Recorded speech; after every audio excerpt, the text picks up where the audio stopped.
মসজিদুল হারাম, যা পবিত্র কাবা শরীফের আশ্রয়ে অবস্থিত, ইসলামের সবচেয়ে পবিত্র এবং মহিমান্বিত স্থান। এটি সৌদি আরবের মক্কা নগরীতে অবস্থিত এবং প্রতি বছর লাখ লাখ মুসলমান হজ উমরার জন্য এখানে সমবেত হন।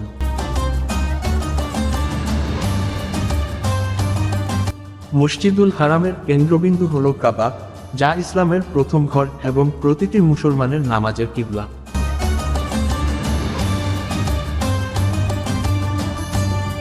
কাবার চারপাশে একটি বিশাল খোলা প্রাঙ্গণ রয়েছে, যেখানে মুসল্লিরা তাওয়াফ, কাবার চারদিকে প্রদক্ষিণ করেন।